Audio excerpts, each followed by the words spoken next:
Today's guest is Bill Batstone, one of the most talented yet little known singer-musicians I've ever heard, and his harmonies are genius. He has played and written songs with the likes of Richie Furay from Buffalo, Springfield, and Poco, and Debbie Boone, and he continues to tour internationally in a contemporary Christian band. And by chance, he and I have been collaborating on a number of songs, two of which will debut here on this show. California, where adventures never end. California, you can always just pretend. California, an amazing great escape. California, hey, hey, hey.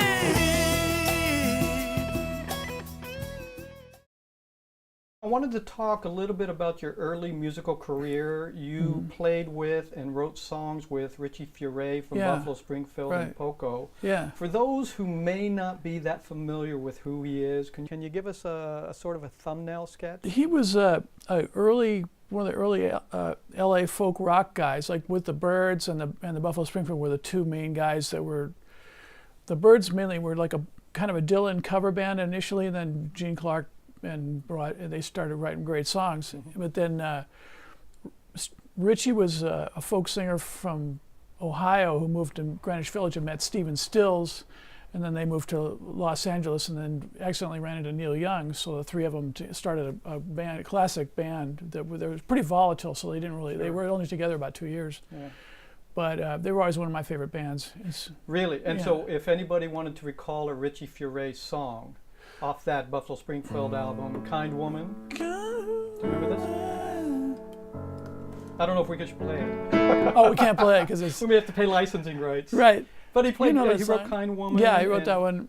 And, did he do a little bit of country for Poco? Yeah, he wrote most of Poco's early songs. Yeah. He was the main songwriter. And so later you kind of collaborated with him, and you also collaborated with Debbie Boone. Right. And wrote songs for Debbie Boone. Yeah, What was that whole sort of musical career experience like? Well, when I made a conscious decision, I was a bass player, and I thought if I really wanted to be a studio musician like a Lee Sklar or that type of guy, and I thought that would be a great life, and probably is, but when I would practice like four hours a day on bass. You know, I moved to LA and was a starving apartment house painter and stuff.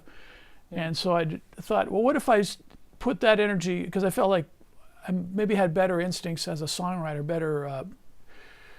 because I'd write one song a year and people would go, hey, I like that. Right. And on bass I was okay, but it wasn't like, whoa. And then, but as soon as I wrote the first song, I've kind of made myself write, forced myself to kind of write, ended up being recorded by Lee Sklar and Russ Kunkel and Craig Durkee and wow, the whole Jackson Waddy Brown. Wachtel and all those guys were on the session. It was like the first time I ever sat down and tried to write a song, and then that ended up on a record with those cats playing on it. So it was like, oh, okay, this is kind of, maybe this is what I should do. A great start to your career. Yeah.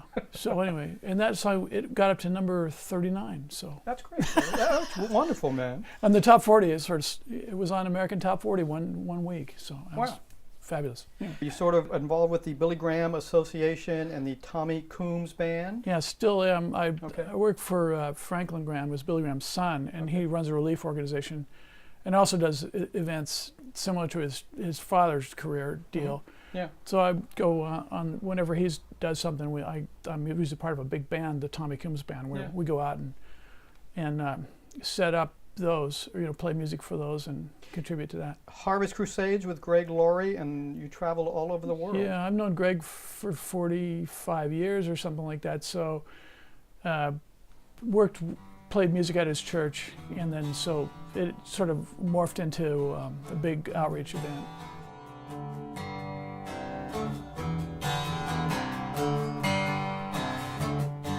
Your everlasting love is higher, higher, higher than the sky. Your everlasting love is higher, higher, higher than the sky.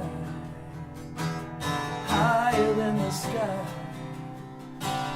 All the wonderland of everlasting love is higher than the sky.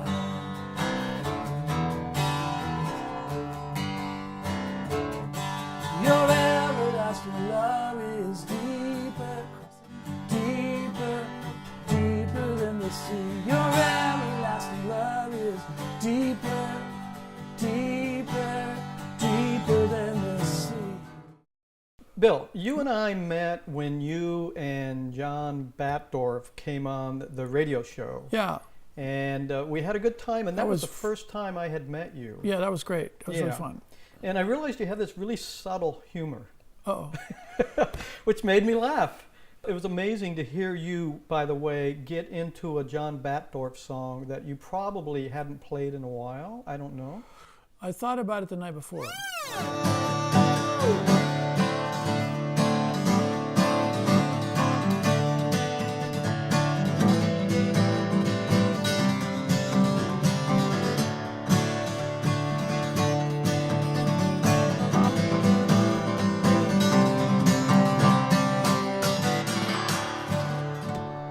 Woo! Beautiful.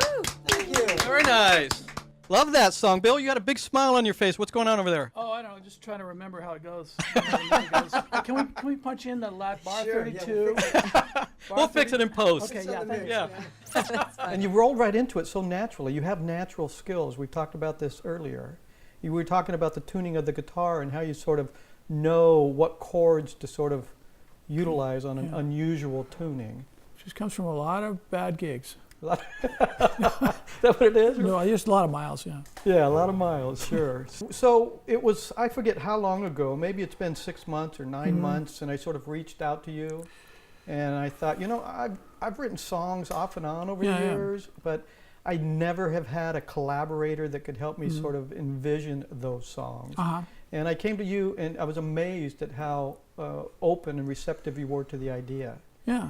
And I don't know, I may have mentioned this earlier, but you are a great collaborator because you're open to ideas, you embrace the mistakes, you contribute things that somehow seem to all flow together. Are you a natural collaborator with other singer-songwriters? I think I've done work that I'm proud of with other people. How often do you write songs yourself or in collaboration? I try to write of a lot, but it doesn't. I should write every day. I mean, that's good guys write every day. Yeah. The greats just write all the time. You also wrote a song for your mother. Yeah. Remember the whole Alzheimer's project we were working on a little bit? Yeah, because was it you that told me about that? Also, or it was John or somebody. That was me, yeah. And so I just wrote a song for my mom. She passed away of Alzheimer's in 2008, and so I've never really memorialized her in that way. What was that process like? What was that experience like, memorializing? your It mother? was great because I never really got in touch with that, with her influence in my life and musically, and seeing her go from being a real active person into your parents Right. still experiencing that too. It was like where they kind of descended into the dark with that disease. So I thought that was it really. I'd like to flesh out that more, work on that song more and get it somewhere. Well, I remember hearing that song, and one of those that as soon as you heard it, you knew if you're going to hear a hit song for the first time, that's how I felt when I heard Really? it. I really did, Wow. yeah. I just thought it was amazing the way you sort of structured that Oh. song. And, so you and I was sitting in the backyard working on the guitar, and I'm not really a guitar player. I've played over the years, but I'm a hack. I'm really kind of a hack, just like I'm a hack on the piano. But I feel like I can pick out tunes, and I picked out this one tune that I started shouting out California, and I just started Yeah. using this sort of one-liner here. Uh-huh. And I brought that into your studio, and you did something, because I don't know how to tune guitars differently. Uh-huh. I just play on the regular tuning. Yeah. But you kind of retuned it and came out with something kind of different for me. You took the chords and did Yeah. what? Well, I was trying to hear a melody, an instrumental melody that would be like a signature melody for the intro and the turnarounds in the song, Right. and would go throughout the song like a typical, lick that would characterize it. And for some reason, when you tune a guitar real funny, it could,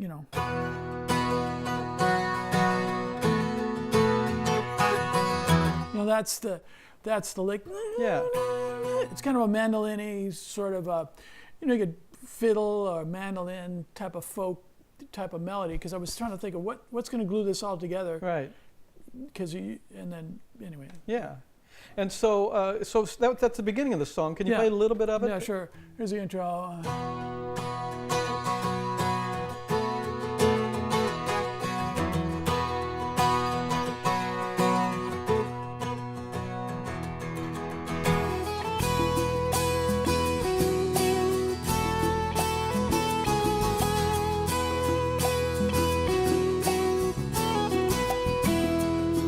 There's a place I like to go when I'm working off my ass, South Pacific coast, off the beaten path. Hey, hey, it's the perfect hideaway when I'm feeling sort of blue, sunny and warm, psychedelic pools. Hey, hey, California, when you're gone around the bend, California. If you ever need a friend, California. She's so free and full of grace, California. Hey, hey.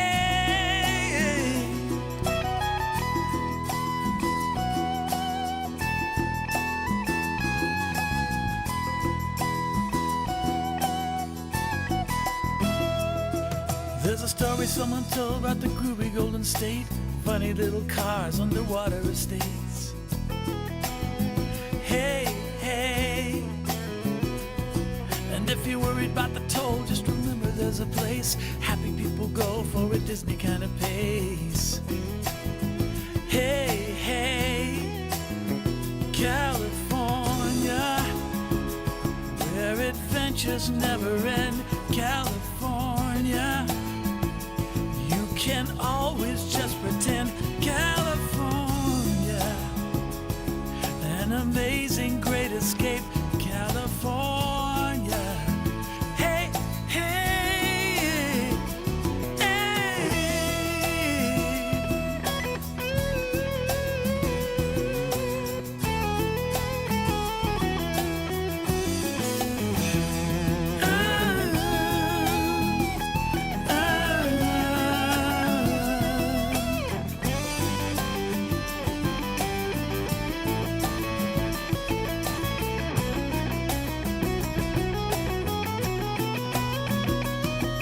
When the countdown comes and you're counting on a prayer, remember there are people who love to sing and share. Hey, hey, hey, hey, California, where your troubles drift to sea, California. There's no better place to be, California. It's like living a cliche, California. Hey, hey, hey.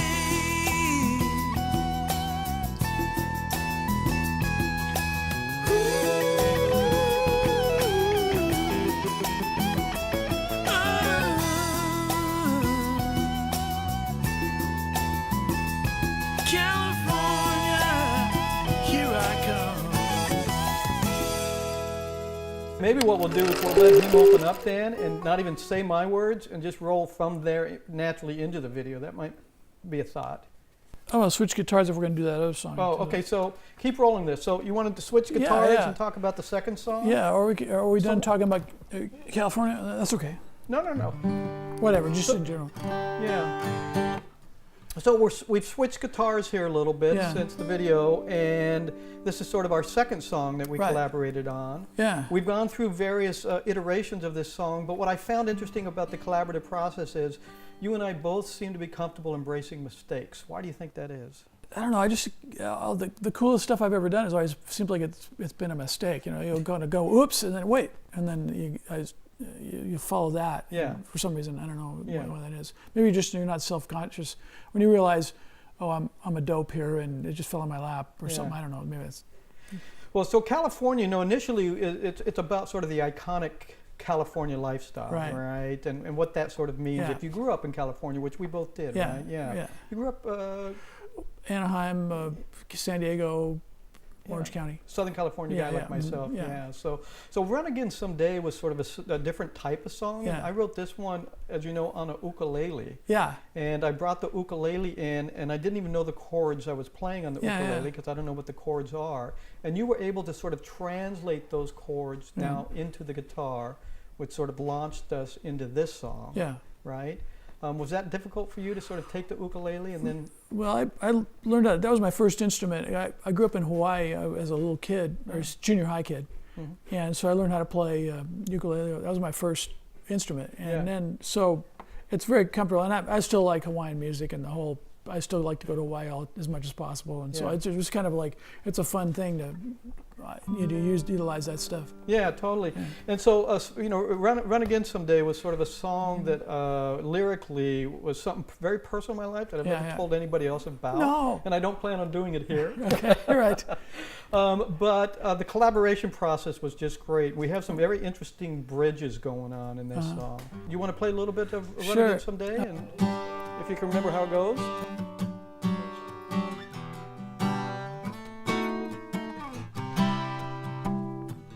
Ah, don't you know, and I will pin my rope. Let me get started. And I will pin my rope on a button down. Well, I'll even wear a coat and tie. If you will show me, just show me, any way to stay alive. And, we also brought in on lead guitar Jeff McKibben on both songs, which I think I've known Jeff since, elementary school, Great. if you can believe that. Yeah, he's a cool player. And so this is the debut of the Run Again Someday video. Yeah. Let's take a look at this, shall we? All right. Yeah. Insert video here.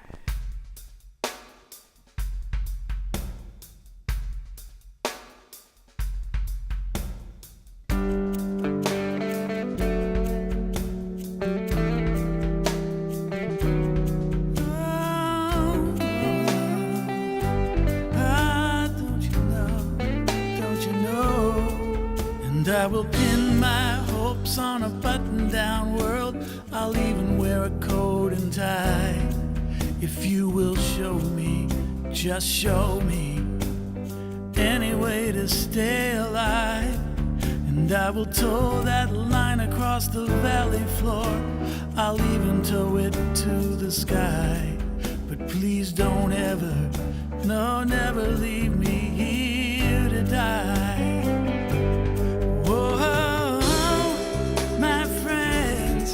It's never over until it ends. Don't you turn against the wind and fly away. And as we reach for the stars, remember what's ours is never ours. It's all fate. And it's with freedom and strength that we'll run again someday.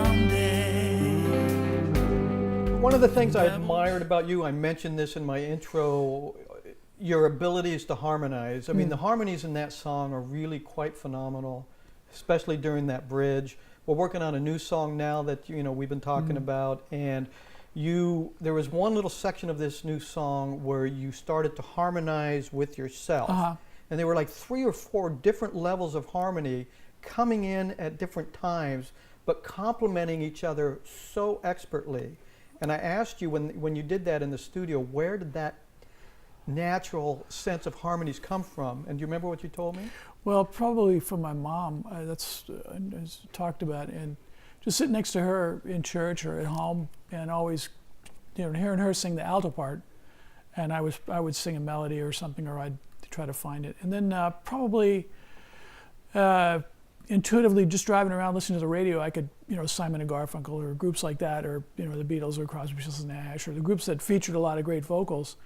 I'd always try to either put my own stack on top of that on whatever they were already doing. I'd sing a third part on Simon and Garfunkel are 2 guys, so I'd put a third part on whatever they were doing, or just because I think I was able to hear it. And it's been a long growth ever since I was a little kid. Trying to learn what are the right notes to do on that. What can you get away with? I love choral music, and I've sung in a lot in choirs and things like that, so I'm always attuned to that. I love the great guys, the great classical writers that do great choral music.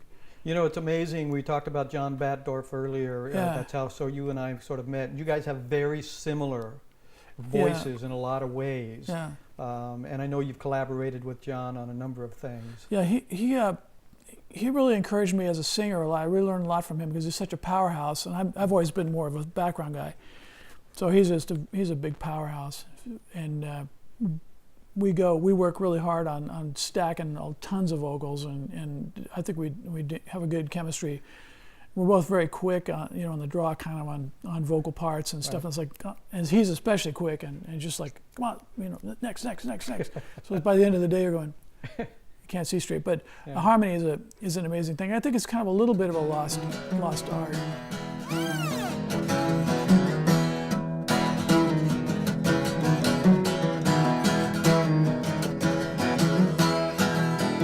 Nothing in the air but singing. Music plays in harmony. Everything around is ringing. Oh, happiness at last found me. Happiness at last found me. Yeah.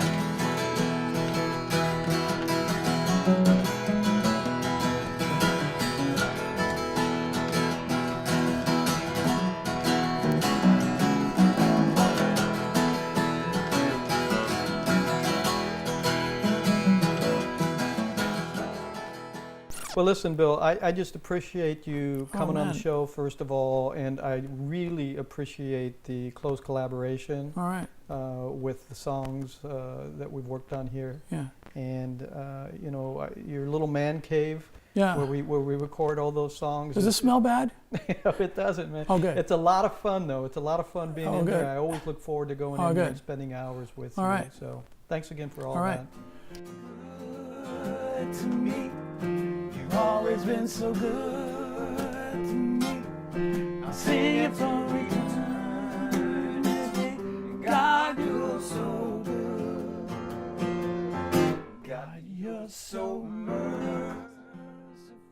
You've always been so merciful. Your blessings are so bountiful. God, you're so good.